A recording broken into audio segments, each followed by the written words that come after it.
Networking is the next topic that we're going to talk about. And we're going to talk about what is networking. We're going to talk about some of the rules around networking. We're going to talk about connections in your professional life and also your personal life. We're going to talk a little bit about social networking, effective networking, and then any time for questions. So Elaine, if you go to slideshow on the top tab. No, Yeah, there you go. here. So, first of all, really networking, a lot of people have this negative connotation of networking, that it's really a dirty word and they hate it and they really don't like to do it. Networking is actually really painless and actually could be a lot of fun. It's really the process of building and maintaining meaningful relationships, and those are essential to having any kind of socialization between human beings.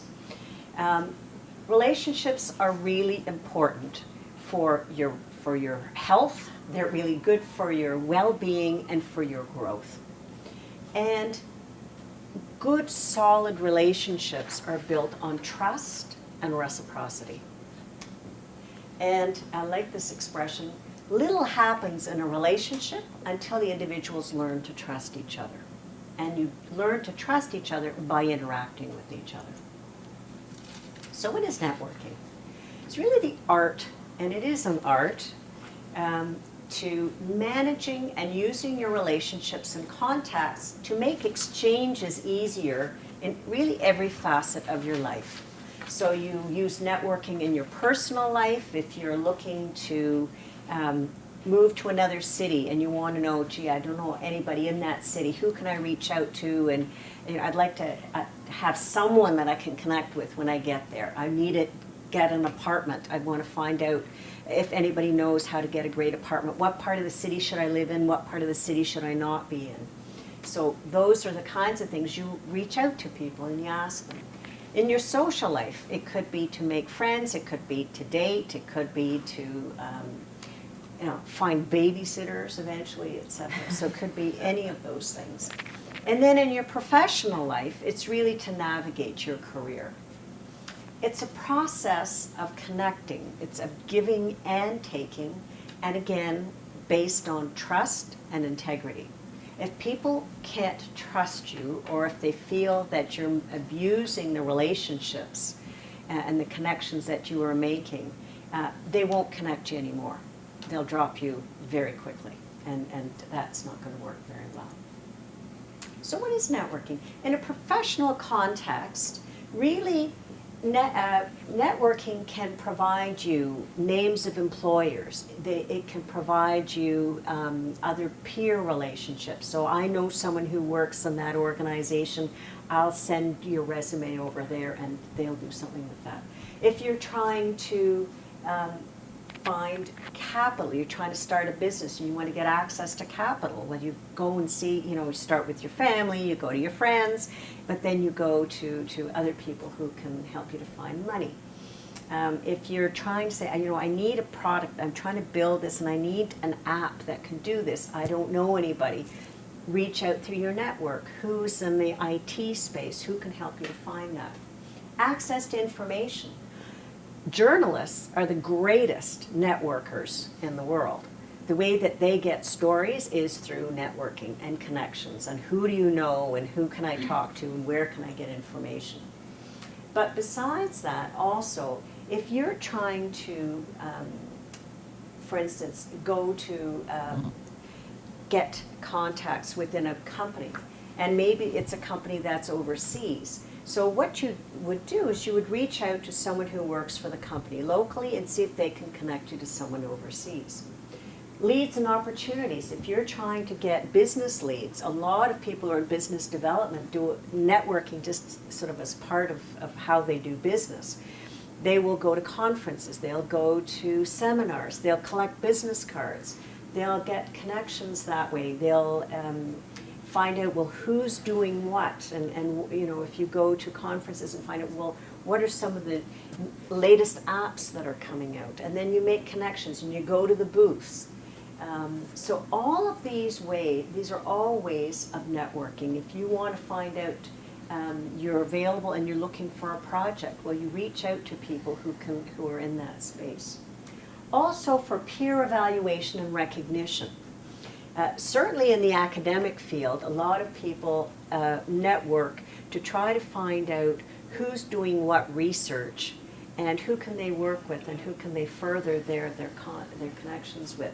If you're trying to get a referral, so if you're doing recruiting and always at some point people will say, well, can we get references?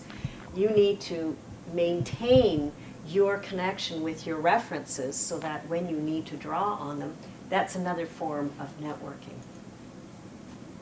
So rules of the road, reciprocity. So very much the golden rule, you treat others how you would want to be treated yourself. And so if you are quick to respond, if you follow through, you're polite, you keep in mind what other people's timing is, so don't expect immediate response if you know that someone's traveling. Be respectful and be honest. So when you're asking for something, be honest about what you're asking for, be clear, be specific, and stay in touch. So if you're reaching out, and Janice will touch on this, but if you're reaching out to people to ask them for something, it's very important that you get back to them. So if you ask someone for a referral for an apartment and then you get an apartment, it's appropriate for you to go back to people to say, well, listen, I got an apartment, so I don't need to know about your aunt's basement or what have you. So whatever context it is, and it's not just looking for a job, but get back to your connections, let them know what's happening, and on a regular basis. Also, reevaluate your relationships, and that's important because I think in LinkedIn, I don't know how many people you're LinkedIn with, I have so many that it's crazy, and so what I do periodically, but every 6 months, I go back through my whole LinkedIn database and I go, I haven't connected with this one in a long time, and I delete them. You do the same thing with your business cards, you do the same thing with your address book, because otherwise it will explode. And you have all kinds of people in there who have moved, whom you haven't been in touch with, you're not likely to be in touch with, so it's important for you to purge and to really keep clean records. Manage the expectations too, so that if you promise you're going to do something for someone and then you don't, and you consistently don't follow through, they're not going to rely on you, and they're not also going to do anything for you the next time you reach out to them. So that's really important. So we touched a little bit on this. Be careful not to overcommit or to promise that you're going to do more than you can or will deliver. Because if you get a reputation for that, that's not a good thing.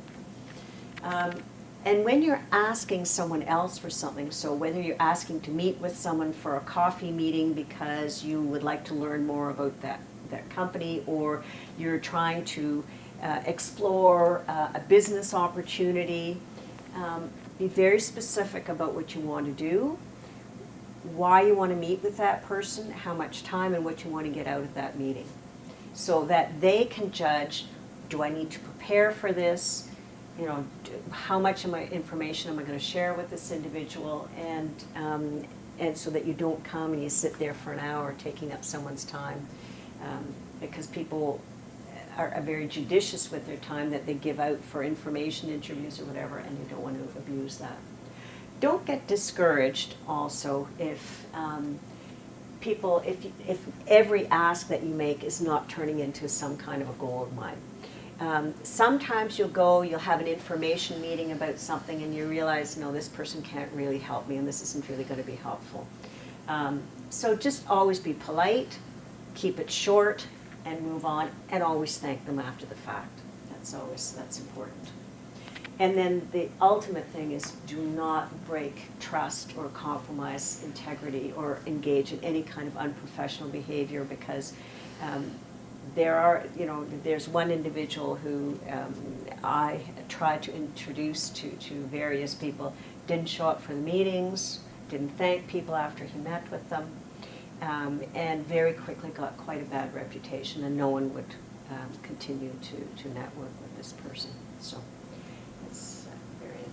not a good thing to do. So we talked a little bit about this, of the recruiting. So you can use networking for finding a job for yourself, helping someone else you know. Once you've been in the workforce for a while, I think all of the mentors would probably say that someone probably weekly says, could you see this person? This is the son of, the cousin of, the friend of so-and-so. They're looking for a job. They're looking for information. And so I think all of us make a point of meeting with those folks.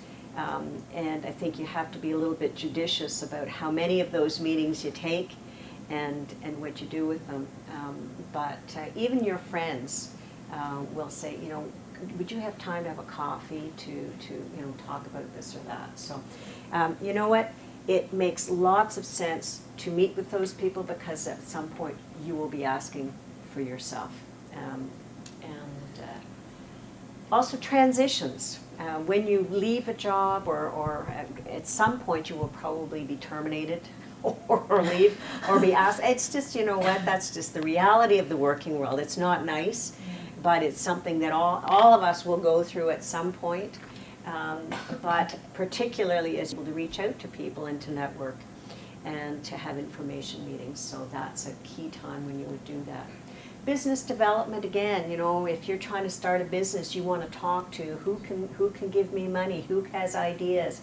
I need to find someone else. I need this thing to finish off my business, finish my product. Who should I talk to?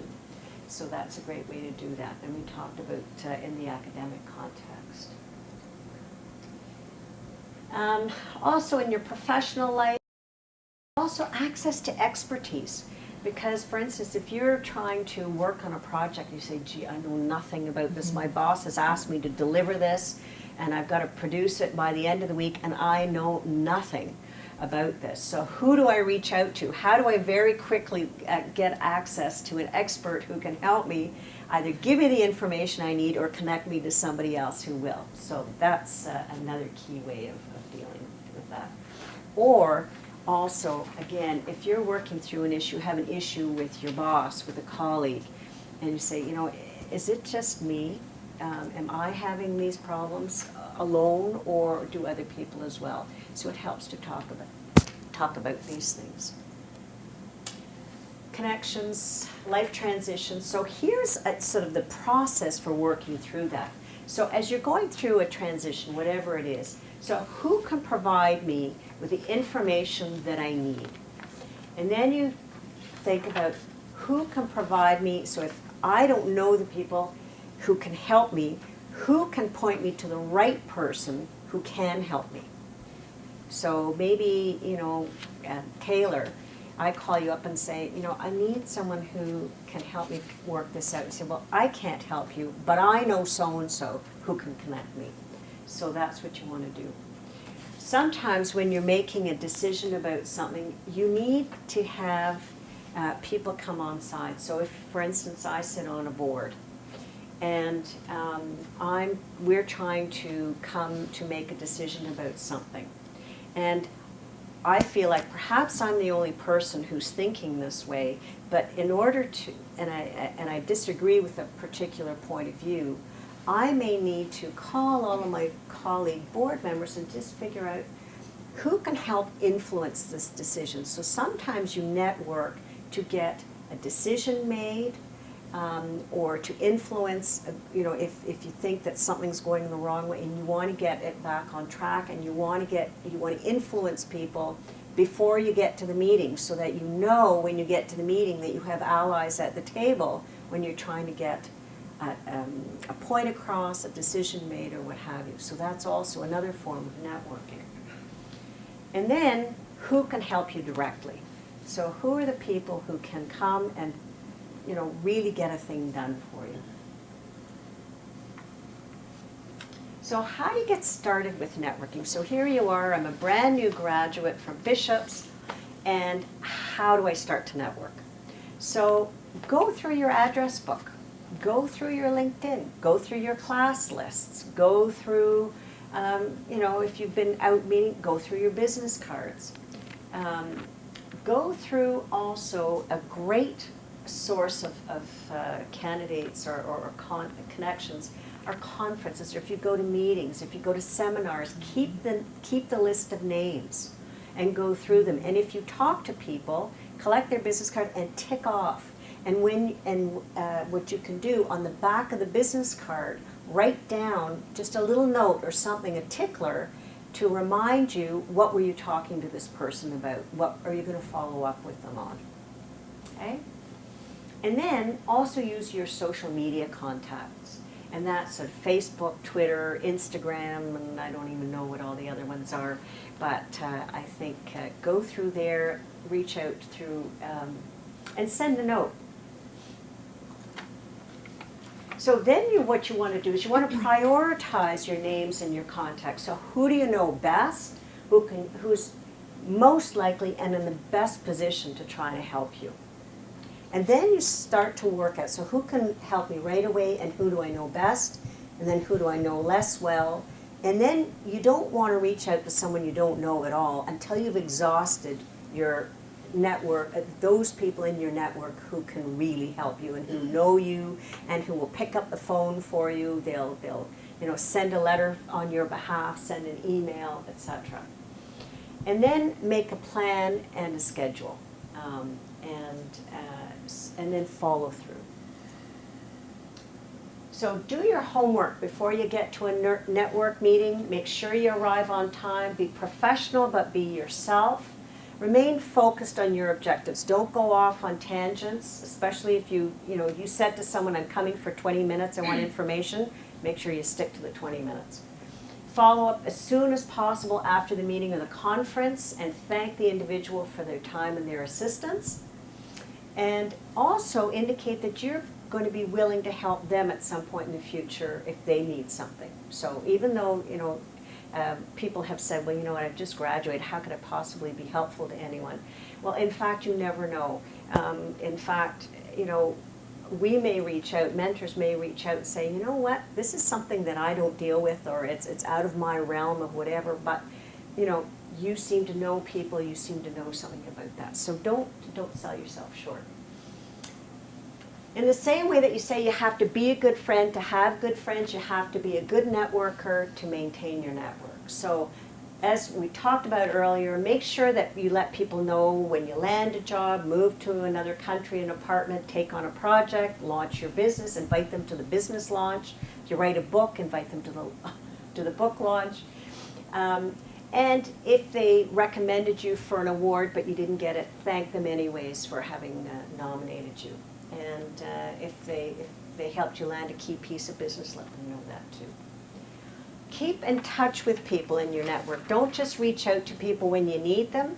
If you know they're interested in travel, restaurants, articles, send that out to them. Let them know. Stay connected with them. Keep your friends up to date on what's happening with you. And catch up at lunch, coffee, dinner, breakfast, whatever, on a regular basis. It could be once a year, it could be twice a year, but to stay in touch. And we talked about referring people when others are looking for a job, help them out. When you need to look for a job, they'll help you out. We talked about meeting, conferences, and send notes through LinkedIn, Facebook, Instagram, but be careful what you do with pictures. So I have said to people, I don't want anyone posting pictures of me on their Facebook. That's just Roper's rules of whatever. Other people are sensitive as well. I was just at an event a week and a half ago, and it was someone's 60th birthday, and he said, nobody sends pictures on Facebook. And I can't emphasize that enough. And those of you who've been around for a while know that recruiters and journalists and other people go to Facebook, and they find all kinds of interesting things there that they shouldn't. So maintain your network, keep up your professional networks throughout your whole career and your whole life, and it's actually great fun, and get to be known as a great networker. That's a good thing. So I'm going to cut it off there. Any questions? Yes. Okay, one question. Sure. in maintaining networks, Yes. sometimes what happens when you feel like your network is too broad without necessarily because maybe your interests are broad or you're still in a big exploration phase. Uh-huh. So your network might be really broad and it's sometimes hard to keep track of everything. Well, you're without- going to have, so. Yeah, or the broader network. Perhaps Yeah. it's that, right? How do you keep track of those people you might have just met once that are Well, CEOs Yeah, or something? so on that point, no one is expecting, a CEO is not going to expect Sophia, who he met with 15 minutes, for 15 minutes a year ago, to stay in touch with him and say every time she gets a promotion or what have you. But as I say, be ruthless with your network. If there are people you're never going to be in touch with again, drop them off your LinkedIn or what have you, or I don't know how you drop friends off Facebook. I have joined on, so I can't drop off. But it's sensitive. I know people get quite upset if you unfriend them or whatever you do, so you have to do that delicately.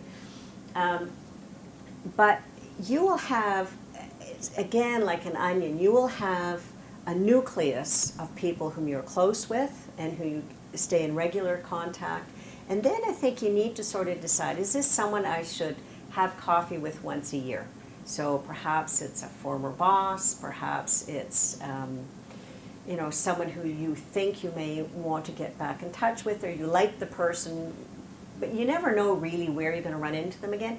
But think of it like an onion, sort of like that there are people that you should stay close to, there are some who you should connect with once, twice a year, and then there are others, maybe once in a long while you send off a note to them.